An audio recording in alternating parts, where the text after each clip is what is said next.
masasabi po natin na kinukonsenti, binabaliwala ng Senado itong ginagawa po ni Senador Bato de la Rosa sa hindi pagpasok, hindi nagtatrabaho bilang senador tapos wala pong paliwanag. Hindi nag-sick leave, walang vacation leave, wala lahat. Totally hindi siya nagtatrabaho. Pero tuloy ang sweldo. Anong nangyari sa bayan natin? Anong nangyari sa ating Senado? Kaya ko sinasabing posibleng at kinukonsente dahil walang aksyon. Walang disciplinary aksyon.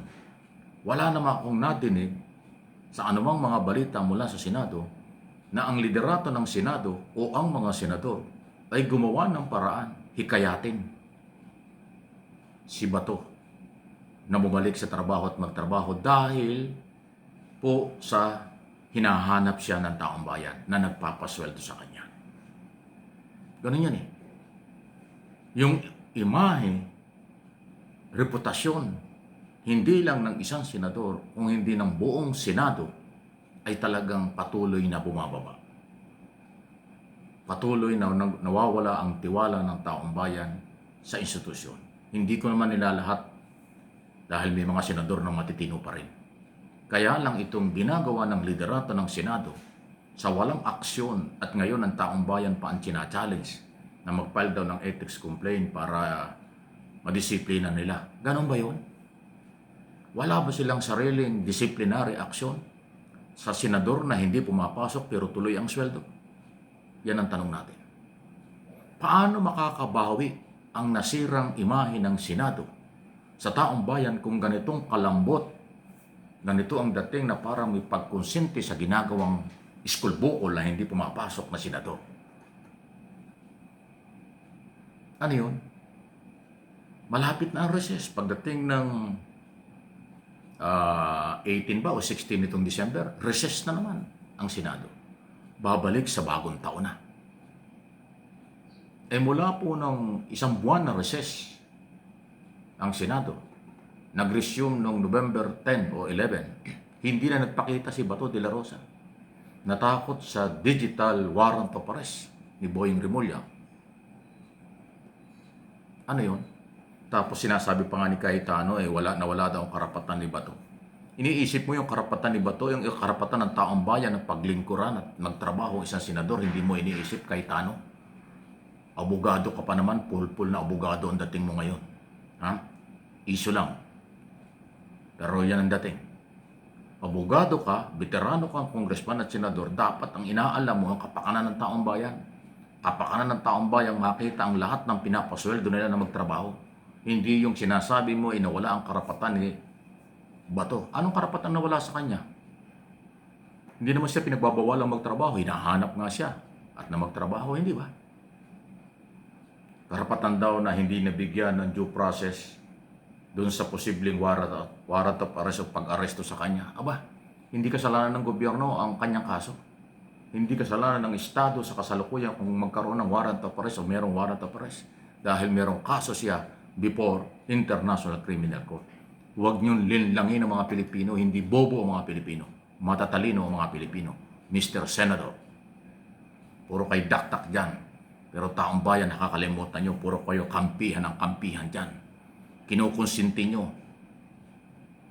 Kinonsinti ng minority group na lead by Cayetano, si Bato. Kinukonsinti na rin ngayon ng buong Senado, lead by leadership ni Tito Soto. Kasi dapat si Senador Soto ay umaksyon. Ipakita niya ang lideratong magkakaroon ng disiplina sa lahat ng mga member na umaabuso sa kapangyarihan. Pero hindi niya ginagawa. Takot siguro makudita. Takot siguro siyang mapalitan bilang Senate President.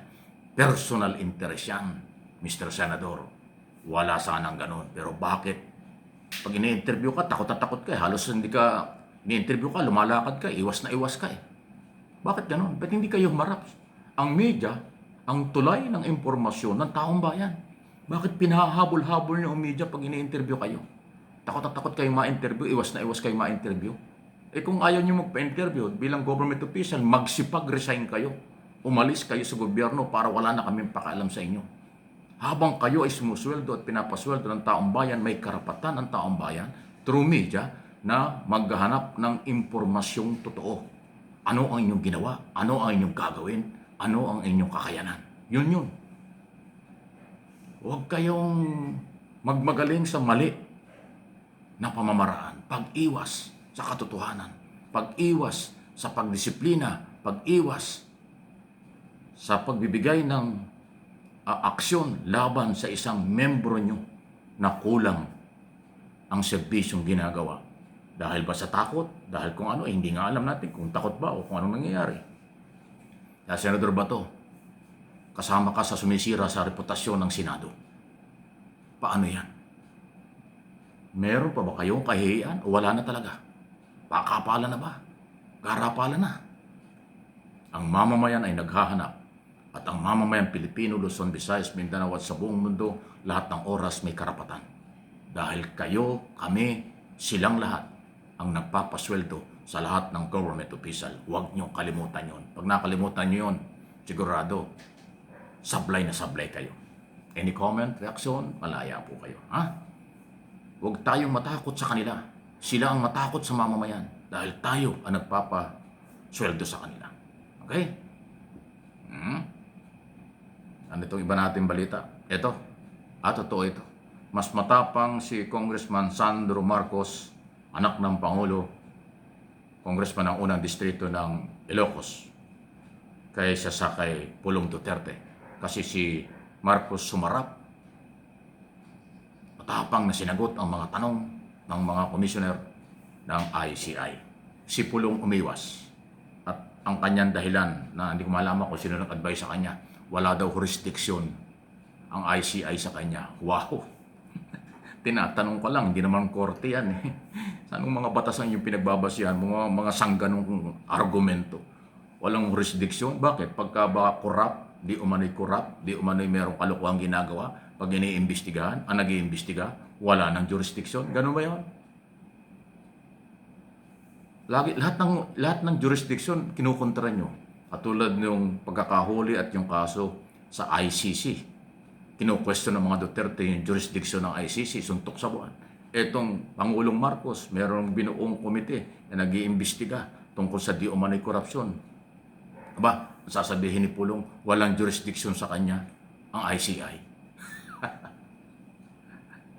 Ay, naku, ang ating bansa, pagka ganito ang mga leader natin, kawawa talaga mga Pilipino eh. Kaya magpakatalino, huwag magpagamit, huwag magpapudol sa mga nambubudol na sektor. Maniwala kayo. Kaya lagi po kayong iniimbitahan ko. Manatili kayo, na manood kayo din sa akin, sa ating mga topic. Subscribe, follow, pakilike po ninyo ating mga video. For information ito. Kasi naniniwala ako, ang mamamayan ang laging may karapatan at tama ang kanilang sinasabi. Kaysa sa politiko, kaysa kung sino-sino na halatang halata mo posibleng may tinatago o posible ho talagang makasarili. Malamang makasarili, may tinatago pa. Hindi ho yan magandang halimbawa. Okay? Malinaw yan. Please like and share.